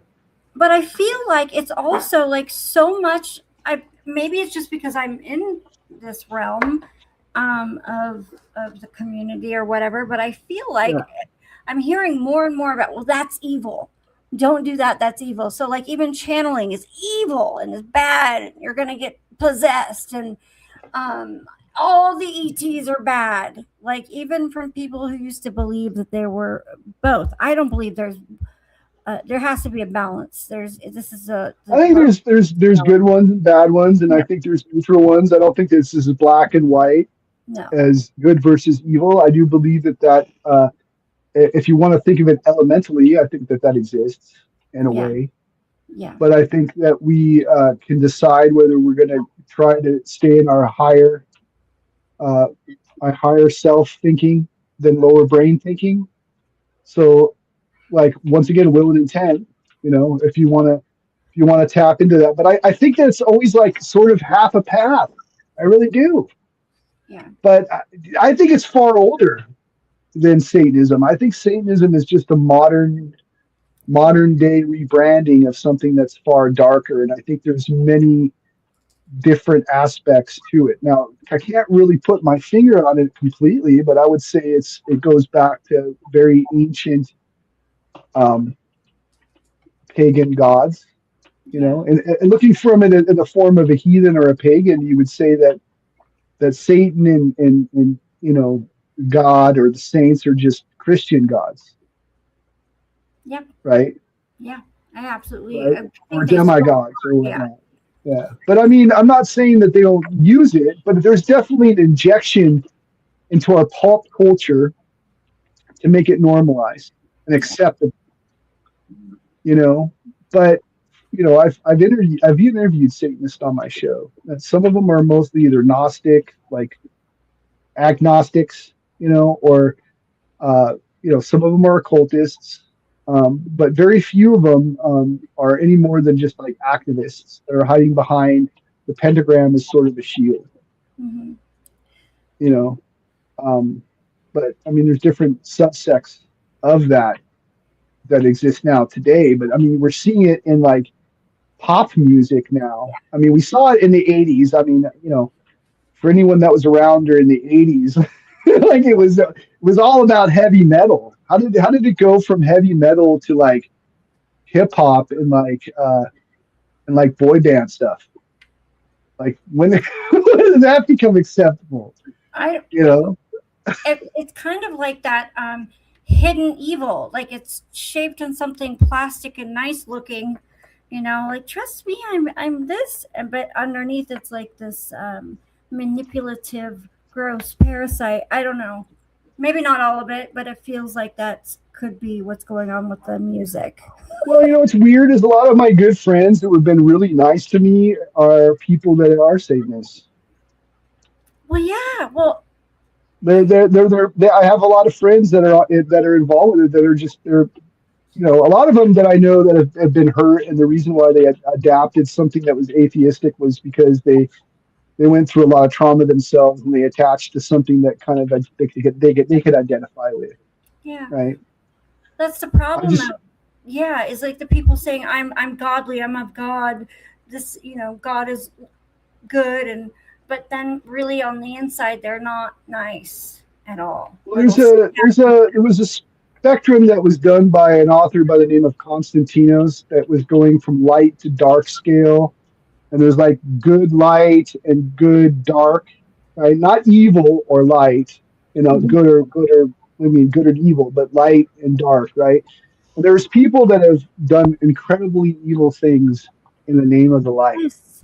Just as Yes. much as there's been people who have done good things that came from a dark place. I was just thinking about that. Like Christianity burning the witches, Catholicism, war and murder, um, all in the name of God. You're going I around don't hold on killing to those things. Yeah, but I don't hold on to those ancient like hatreds. Like people. that's no different than like say BLM holding on to slavery, right? How can I, who exist now, hate on people? Because I have Christian friends too. Like I have Christian friends. They're very open Christian and Catholic friends. But I love them too. Right, They're good people absolutely. too. No, they didn't do I that. can't hold on to the power structure. I can criticize the power structures. Yes. I can criticize what it's been used for. Okay, but I can't hold on to old things that don't pertain to me. That's just me, another thing for me to attach myself to or make myself into a victim to that I can't control because I didn't exist back then. Yeah, Mhm. everyone's gone through periods of history where everyone has done horrible things. Get Absolutely. over it. There's nothing Yeah. we can do about it. Yeah. Like you just can't. There's nothing you can change about it, you know? But like, you know, it's just like this injection to like with heathenism too. A lot of people want to attribute it to white supremacy and Nazism, right? Mhm. But there's a large degree of it that are always looking for Nazis around the corner too, right? And anything that doesn't go beyond the left right paradigm of it. Like if you're engaged in something that's trying to get you into a political system, then it's not paganism or heathenism because that's about the earth. Yeah. That's about the water, the air, the fire. That's about connecting with your ancestors. It's about when it comes to like the Northern European religion, you choose to be racist if you want to, Mhm. but you have to acknowledge that it is about being prideful of your heritage, about being a white person. You choose to be racist. Yeah. That's a choice. It's okay to be prideful of your ancestors and what they've accomplished and how you stood on that you stand on their shoulders or in their shadow of what they accomplished to get you to where you are here today. Yeah. And in a time where we were told that like we stole everything and that we have no history, that was another thing that led me there. Yeah. Was I was that we didn't have a history, and this proves that we do. I do. Yeah. Well, and yeah. Um, I just bring up the things that they did in the past to just remark on the evil that has been done in the name of God, Yeah, which my it's been God doesn't do that. no My creator doesn't do that. Creator just creates things. it's there. Yeah. It is Yeah, everything. that's why I don't use the term God. I use like the term creator better. Yeah. I do too, Yeah, because when I say God, I picture what the Catholic Church taught me was a big white man with a beard that looks similar to Odin, but not exactly. in a throne made of gold somewhere in the clouds, which I don't believe Yeah. that to be. So, Yeah. Yeah. I like the words source creator also because I believe that we Yeah. are source and we are creators as well. So, I do. I do. I do too. I think it's beautiful, man. and definitely, without who cares? Everybody was a slave. Everybody was a slave. The Irish were slaves. The Italians were slaves. Yeah. Of course, I'm and not, we yeah. all did it. We each color did it to each color too. It wasn't just one or another. That's just another concept to divide us, and it's been working for a very, very long time. Yeah. Um, yeah, and I you got choose. friends of all colors, man, and Yeah, like they just happen to be of that color that happens to be my friend. yeah, yeah. You know, I grew up. My first language was Spanish. That was my first language. So I grew up near Mexico. I spent time down in Mexico most of my life. You know, Mm, um, I didn't really. I mean, that was also where I could also got a little bit of racism because I was white down there, and I didn't mhm. understand that concept myself. But yeah, I have friends of all colors, man. Like Yeah, all different types of spiritualities and you know uh, sexual preference. I have that. I'm lucky to have that in my life. I'm lucky to have people in my life that love me like that and can see both my light and dark and still love me. My cuckoo absolutely. side, my emotional side, still love me. Yeah, Love my creation. Like I'm lucky. I'm very very lucky to have such a great blend of people. I lost a lot of people along the way too, going through my different changes. Maybe that was on purpose to destroy whatever self I had before and recreate it with something else, and then come back out and be the man I am now. But you really yeah. can't take everyone with you. You really can't. I wish I could. I know, I know, and Maybe but I can. to go back on the hate thing, hate is taught too. That's not something we have innately in us when we're born. Children don't No, care. it deals with unresolved issues, in my Absolutely, opinion. And it's also a way for you to point the finger away from what you need to work on inside to others. absolutely. But it's okay to not like something too. Yeah, like, of course it I is. But mean, it's to, okay. I'm just saying, like it deals with unresolved. I mean, that's kind of what led me into like kind of right wing thinking was that I was hearing all this stuff and I felt powerless, and then it got me outraged, and then I couldn't deal with it because I couldn't face the people that were actually doing it, and I felt unresolved. So that built it in me and caused the flight or fight syndrome within you, right? That you got to fix it, right, you know. But then I got a message one time: if nothing is real, how do you fix it? One exactly. person at a time. Is it supposed to be One- fixed or is it supposed to be broke the fuck open? I think Yeah. it's supposed to be broke the fuck open at some point. I hope. Me too. I hope Yeah. I hope I'm here to witness that. I think something new needs to be put in all of its place. But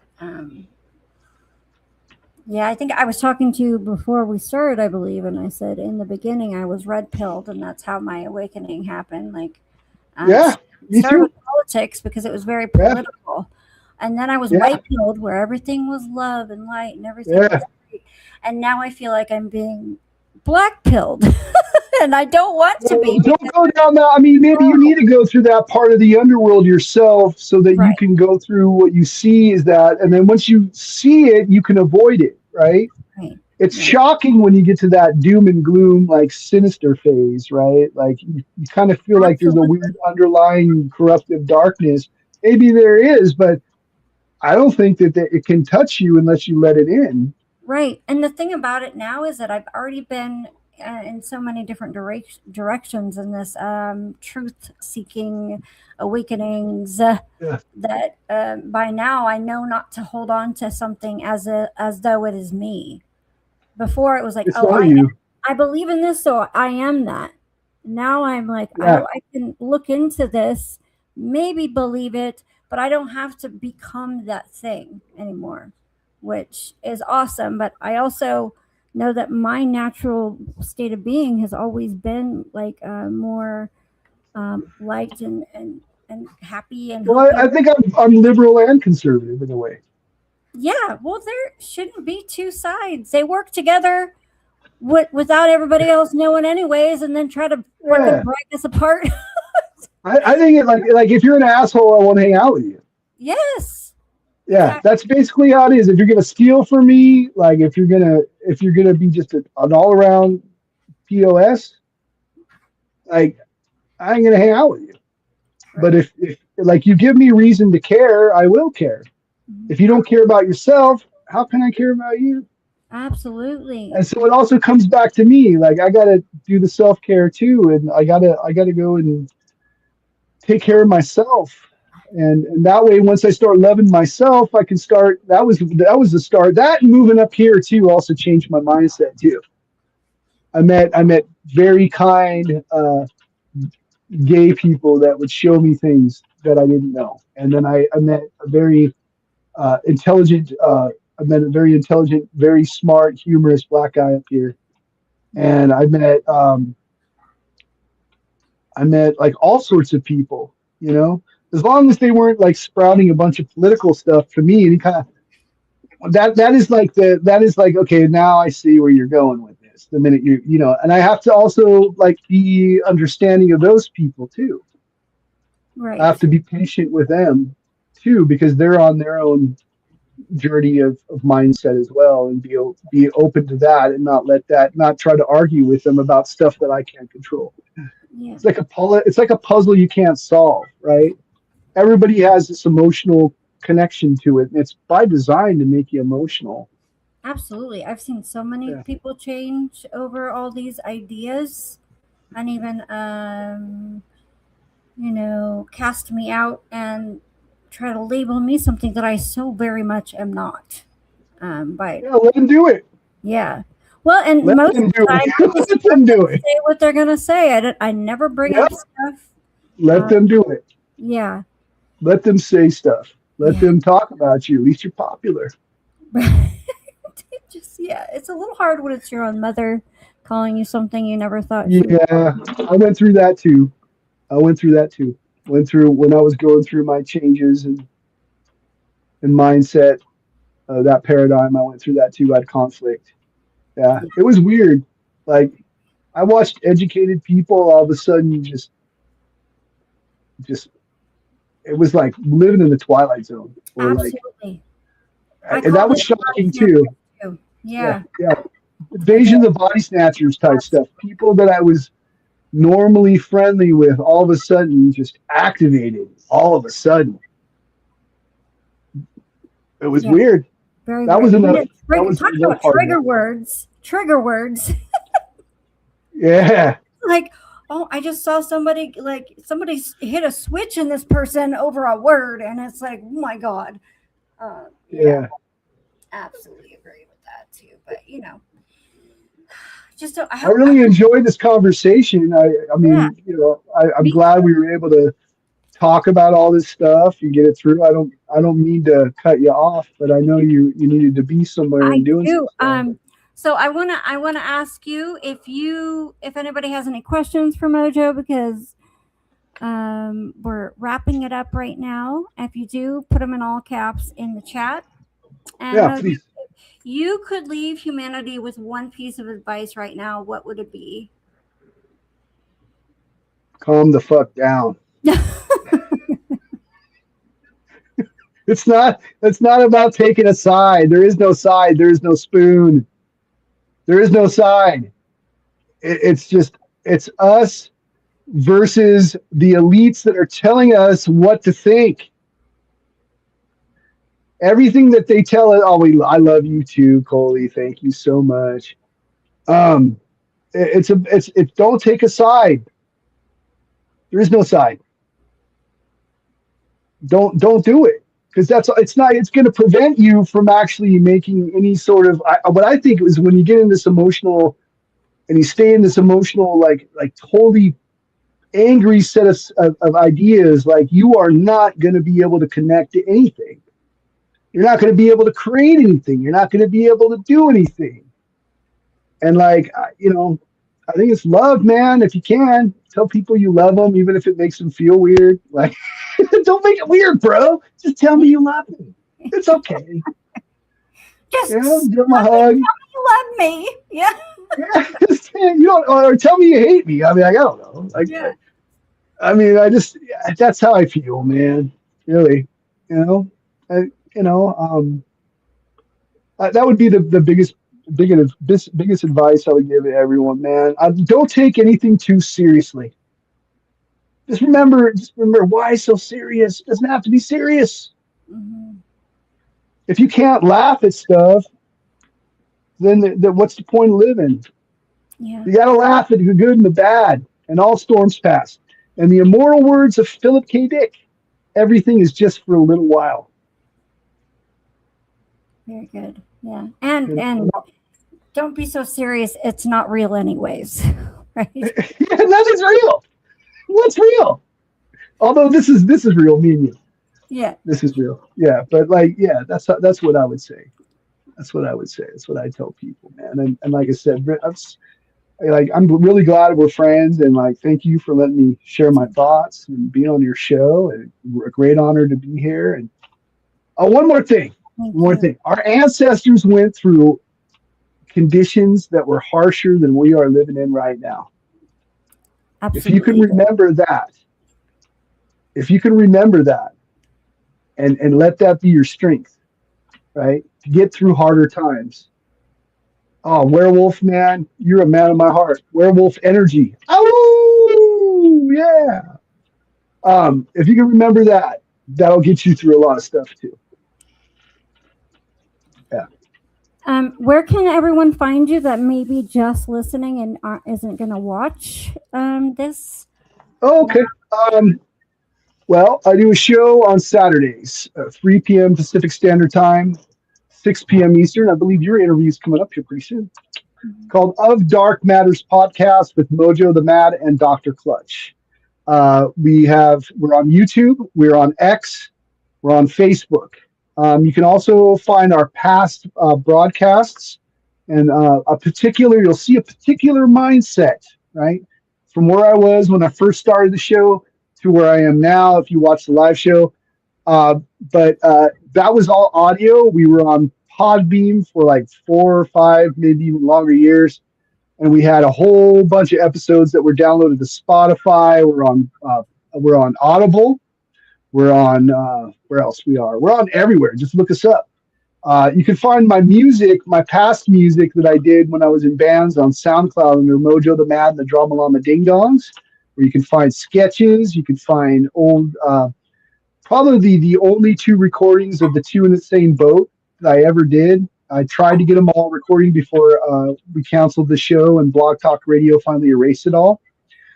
You can find our previous podcast before we became Of Dark Matters, which was called Please Stand By, limited episodes over at SoundCloud as well.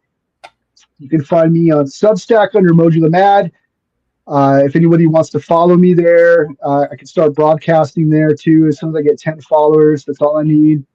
Let's see here. You can find me under Facebook under Mojoe the Mad and Of Dark Matters Podcast. Instagram under the same Mojoe the Mad and Of Dark Matters Podcast. Let's see here. I'm on TikTok. I do my shorts on TikTok. So you can find me there.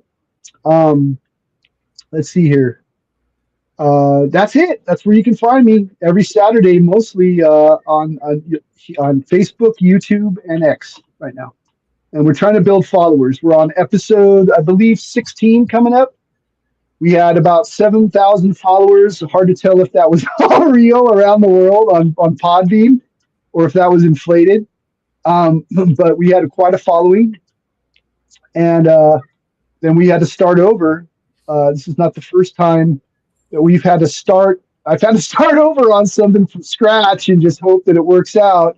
So yeah, I hope that all of you will tune into my show and please interact with me. And I'm responsive if you want to ask any questions. We're also looking for guests on the show. If you had an experience and you want to come on or even co-hosts sometimes. Sometimes we look for co-hosts when Clutch is away or I'm away. So we always like to give people the ability to come onto a show and walk through the door and be a part of it. Awesome. And it is a fantastic show. They do a really, really good job. So go ahead and go over there and check them out. Is there anything you offer as far as a service you want anyone to know about? That you're... I make jewelry. I make jewelry. I also do AI animations. My fees are rather cheap. If you want me to do an AI animation, I'm really good at prompts. It's taken me a while to get it correctly. So if you've seen my videos that I do those. Let's see here. I do jewelry. I think I'm going to be making some jewelry for you pretty soon. As soon as you can figure out what you'd like, what calls to you. I give my love and blessing in every bead and try to use it to help you with protection and guidance.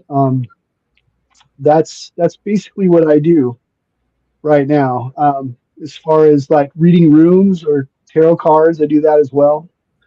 And Laura wants you to know that she has sent you some jewelry in hopes that you enjoy it. So I'm going to give Laura of Whispering Portals a little bit of a shout out there. She's asked me to. But that's what I offer, basically. I mean, I don't consider myself to be like a mercenary that tries to sell. I'd rather just give you a reading, than I would like charging you for it. Right. But I also like to just talk and make new friends and hopes that enjoy my show. Absolutely. Yes, and I will be getting some jewelry from him soon. So when I do, y'all will see that.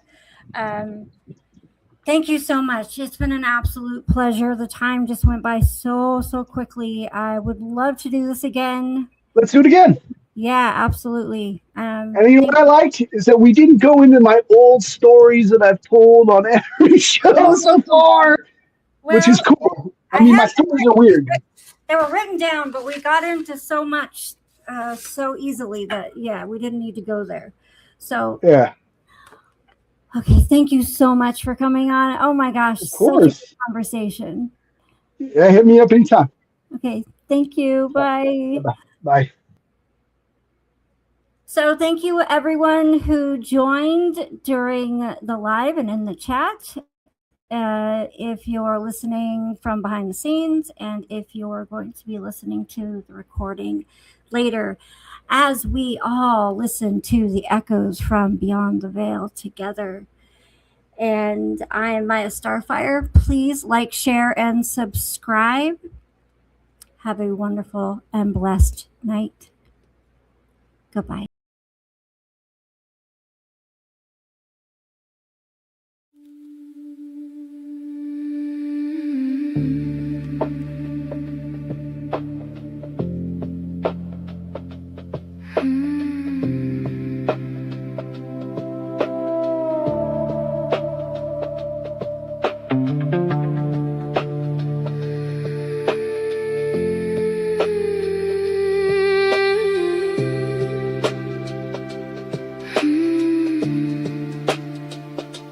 When you first came to me, it was more like a fleeting feeling, a flush of emotions, something elusive and confusing, like shadows in the night.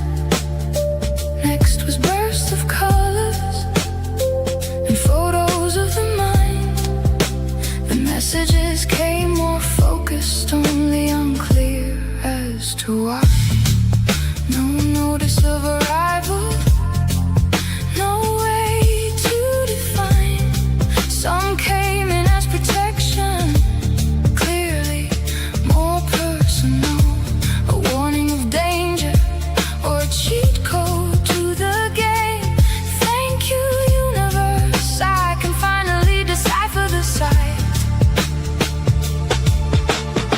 Others more frustrating enough to go insane. How could I know it was this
it slowly now.